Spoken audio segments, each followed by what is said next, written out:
Okay, let's talk about dating as a 33-year-old single woman in 2025. So, some backstory. I was 21 when I met my ex-husband. We got married, had kids right away, blah, blah, blah. Got divorced at 32. So now I'm just like fresh in this scene, right? I'm just another little fishy in the sea. But this is confusing. Like, I don't get it. So, for example, like, if a man is obsessed with me, thinks I'm wonderful, beautiful, amazing, cool, funny, awesome, wants to do everything for me, he's love bombing me, and he's gonna be a narcissist. Like, okay, but like, it tracks though, I can kind of see why you'd think that. Or like, if he doesn't text back like in a speedy manner, he actually doesn't want to talk to me at all, and if he could, he would. And there's 24 hours in a day. Men are always on their phone, da, da, da. Like, what if he's just busy? Like, could he just be busy? I don't know. I hate it out here. It sucks. This sucks. Damn, skip me.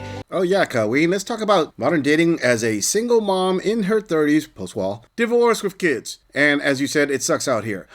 Let's give it some quick thought. If it sucks so bad, why did you divorce your husband? Why not stay married? Oh, that's right, you have to find yourself. I mean, that's just an assumption on this gorilla's part. I was not there. I can only go with the usual reasoning from the usual suspects. So, Colleen, the obvious question is, what did you expect? I mean, did you think that after your divorce, all of a sudden, the grass was going to be green on the other side? The carousel was going to be the most awesome thing since sliced bread? Newsflash, sister. The dating market don't give a damn about your feelings. They don't give a damn about how you find it easy, hard, sucks, whatever. It is what it is. The problem is when young women like you rejoin the dating market, you make all of these important decisions for yourself and your children based on your feelings. You don't really think the whole thing through. You really don't factor in how it's going to affect your children. You don't factor in how the future is going to come. You just think about, oh, my feelings are the most important thing right now, and I need to be happy. Yeah, because marriage isn't about sacrifice. No, marriage is all about you. Or at least that's how many of you Colleens interpret it. But hey, now that you're back on the carousel, you can look forward to a lot of dates with a lot of different guys who just want to smash, paying for that babysitter,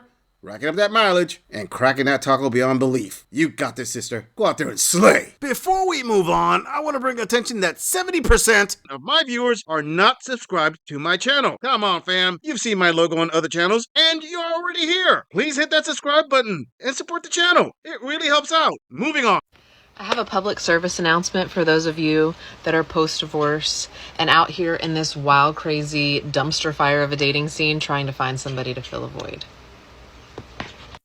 My name is Holly, and I immediately jumped into the dating scene after divorce. I did not take time to find myself. I didn't think I needed to. I knew what I brought to the table, and I wanted to find somebody that filled my cup to give that to.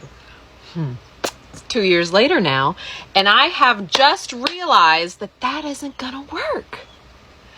I went through, I don't even know how many feature presentations of in order to get to this place, but thank you, Jesus, for it, because this last one broke the camel's back, and I am on this high that you or anybody is gonna bring me down from. Let me get this straight. You're actually saying that after divorce, you jumped back on the carousel immediately. And 2 years after jumping back on the carousel, which you thought it was going to be amazing, after this last one broke you somehow, I'm assuming you're talking about a Chad Tyrone player type. It's what you needed to finally find this place that you're at right now. This gorilla can only wonder if that place that you're talking about has something to do with being alpha widowed. Hard. Anyway, Queen, let me tell you something. I find it amazing that women such as yourself have got to go through the gauntlet of Chad/Tyrone Thunder meat in order for you to have an epiphany. It's almost like if your feelings were not right and the things that men have been saying for a while actually were correct. Yeah, I mean, it's not like there were other signs like, I don't know, single mothers out there who are struggling, not just emotionally, but also financially. Single mothers after divorce get a second kid or sometimes third kids from different baby daddies, having to be dependent on welfare systems, seeing men in federal prisons overwhelmingly come from single mother households. I mean, there were certain clues there, sister, that could have got you to that place way before a hard carousel ride. Oh, but wait, there's more to this. Let's hear the rest of this story. So I'm gonna ride this train because I love myself. Dude, God, I've never been able to say that and mean it in the way that I mean it right now. So, service announcement is that you take time, you do you. I know it's hard. I know you crave it. I know you want it. I know you know what you have. I know you know your worth, and you want to give it to somebody, and you want to find somebody that will appreciate it. You got to love you first. You got to love you first. And then God will put that person in your life when he knows you're ready for it. Because right now, you are an awesome, you are amazing. But think about how amazing you're going to be in the future once you've done all that work. Even better. And you're going to be able to give that to somebody. And that person's going to be in the same boat you are. So, powerful stuff. Whatever. Hold up, my recent post-wall smashing Colleen with a nice little tat sleeve. Was that supposed to be some kind of pep talk? I mean, is this supposed to motivate a woman to say, hey, you know what? I believe in myself. I can say I love myself now. That sounded like very, very weak sauce right there. Fam, honestly, this just proves the power of the alpha widow. It's real. Yeah, we've seen this before. You're going to get that level of euphoria because you want to push it hard to fight the effects of the alpha widowedness. But it's not going to last, sister. You're gonna crash because that thunderschlong that did this to you, oh boy, that has some lasting side effects, Colleen, and you're only seeing part of it now. Wait till you start dating your next guy. That's when you're gonna see the real side effects of being alpha widowed. I'm sorry, but this sounded like a pep talk from a cheerleader reject. You didn't make the cut. You didn't make the squad. I just have to ask an obvious question here. How long can you hold up this facade until your next encounter? Because, let's be honest, it's only a matter of time before the next chat comes around and this little illusion you have is gonna fall apart faster than Taylor Swift going to a Super Bowl. Moving on.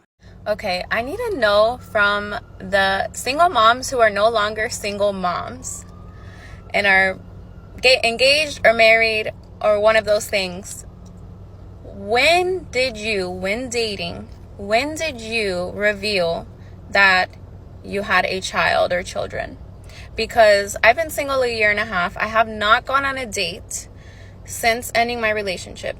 I have one child, and I'm like, okay, I'm gonna start dating at some point, but I don't know if that's something like you just start with. I feel like that's a lot to start with.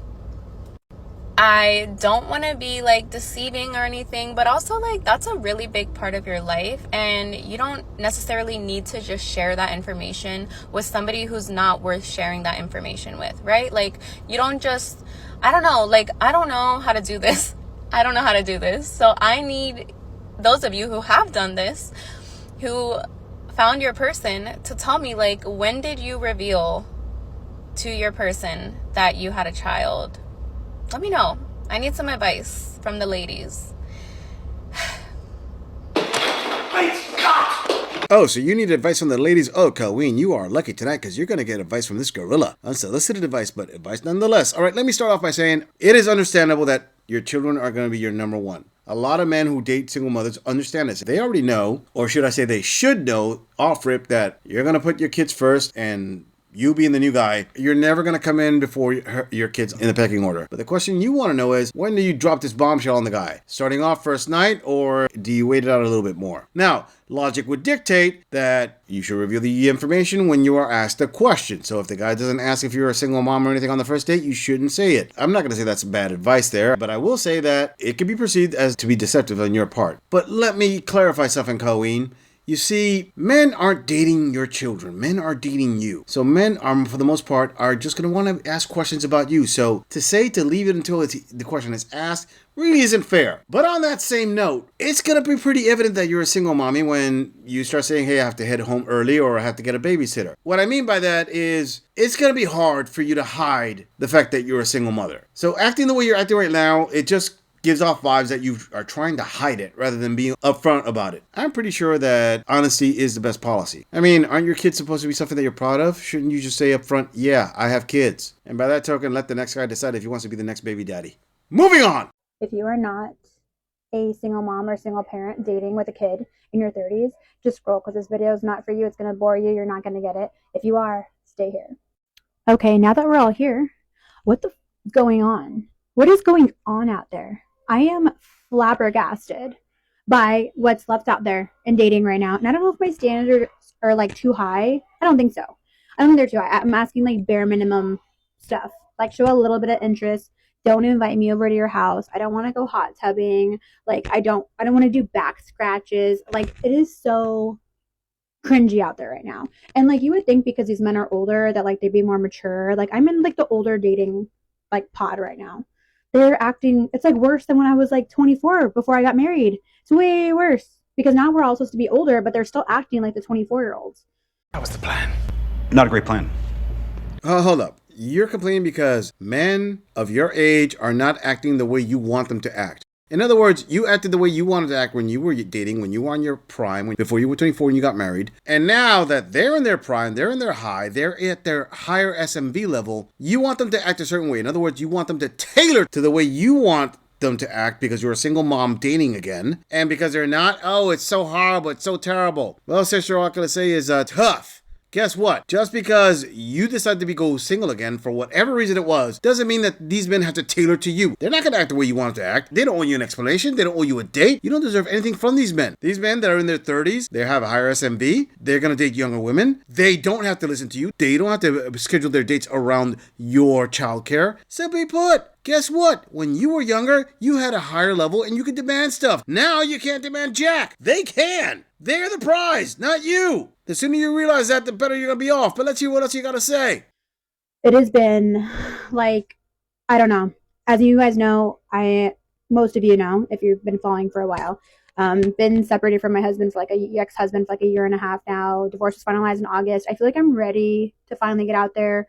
I've come to terms with like a lot of things. And I've been really wanting to put myself out there because I still want to find like my person. But now that I'm out here, I'm like, it's scary out here. I don't like it. It's not good. And so part of me has like a mentality where I'm like, and tell me if this happened to any of you guys, but like where I'm like, was he that bad? Was my ex that bad? Or was I the problem? And the answer is obviously he was the problem. He was not doing what he needed to per his vows and what he promised in a marriage. It was not what it is. But because the dating scene is so bad, these guys got me out here thinking like, was my ex that bad? Like, or could I just dealt with it? And that is like so horrible because I didn't deserve that. And I definitely don't deserve these guys. It's just so low. But I don't know. Let me know if you guys are dating, if you guys are in the same pool. Have you guys had, what are your guys' like, where are you guys meeting people? Because I need to know. It's definitely not these apps, but let me know in the comments what you're doing. Oh, like the Godfather said, you can't make this ish up. First she says, you start thinking that, was he that bad? Then obviously, yeah, he was that bad because he wasn't keeping his vows. But then you think again, was he really that bad because the dating scene is that terrible? If you have that many doubts, honey, let me give you a clue. He obviously wasn't as bad as you think he was. This was you delving into your feelings. Have you ever stopped to think that maybe, just maybe, you were part of the problem, not part of the solution? But guess what? You divorced him. You've been alone for a year and a half. If the guy was worth anything, he probably has a replacement for you. Think of it this way. If you're an attractive young woman, like you are, and the guy was able to get you, chances are he's able to get a woman equally attractive as what you were before you got married. If not higher status than that. Or maybe he's gotten a woman who's not as beautiful as you are, but he got multiple ones. He's got a roster going. Either way, you're the one who decided to go back out into the dating market. You're the one who thought that things would be better. You were the one who thought that your feelings were more important than the reality, and now you're the one dealing with the consequences. Hey, chances are he didn't force you back into the dating market. You put yourself back out there because you thought you deserved Chad/Tyrone's Thunderschlong and it was going to be amazing and you were going to find your Prince Charming. Only to find out, hey, guess what? These men don't really care about your fifis. They're just going to smash and dash. But that's all right. You got TikTok. That's all you need, right, Corinne? That and increased mileage. But there's always a simp out there waiting to pick up a single mom like you. Are we done here? I'm just saying, if you enjoy this audit, click on the video in the end screen for more content. If you would like to support the channel, please follow the link in the description to donate to our beer fund, or like, subscribe, and share this video on other social media platforms. If you agree or disagree with anything about this audit, please let us know in the comments. I'm going to leave this audit right here. I'll see all of you in the next episode.